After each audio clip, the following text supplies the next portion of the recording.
একদিন শ্রীকৃষ্ণ ও তার সখাদের আসার আগেই রাধারানী ও তার সখীগণ পাহাড়ের ঝোপঝাড়ে গাছের আড়ালে লুকিয়ে পড়লেন শ্রীকৃষ্ণ ও তার সখাদের ধরার জন্য। এর কিছুক্ষণ পরে তারা দেখলেন শ্রীকৃষ্ণ ও তার দলবল এসে গাছের আড়ালে লুকিয়ে পড়ছে।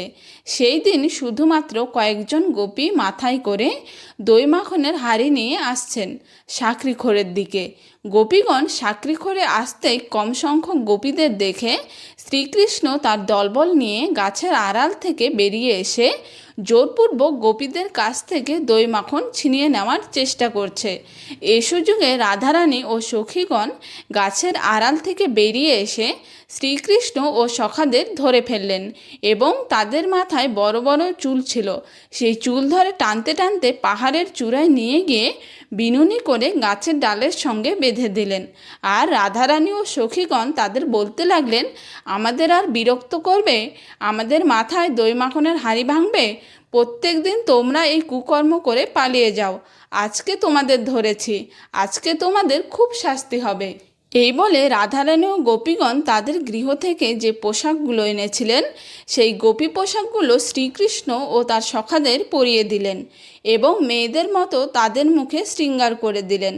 আর এক এক করে গাছ থেকে তাদের বিনুনি খুলে নতুন করে বিনুনি বানিয়ে সেখানে বর্ণফুল লাগিয়ে দিলেন। আর প্রত্যেকের মাথায় ঘোমটা দিয়ে মাথায় একটি করে দই মাখনের হাঁড়ি বসিয়ে দিয়ে বললেন, তোমরা এই সাকরিখোর দিয়ে হেঁটে চলো।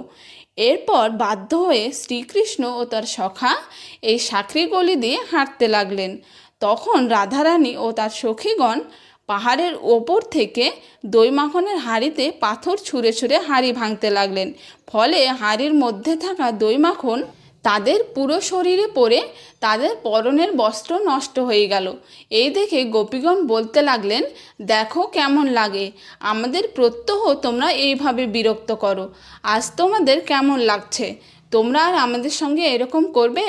তখন শ্রীকৃষ্ণ ও তার সখারা উপায় না পেয়ে কান ধরে রাধারানী ও গোপীদের কাছে ক্ষমা চাইলেন। এরপর গোপীগণ তাদের ছেড়ে দিয়েছিলেন। এই সাকরিখোরে দর্শনীয় হলো সাকরি গলি। পাহাড়ের গায়ে শ্রীকৃষ্ণের হাতের চিহ্ন ও লাঠির চিহ্ন।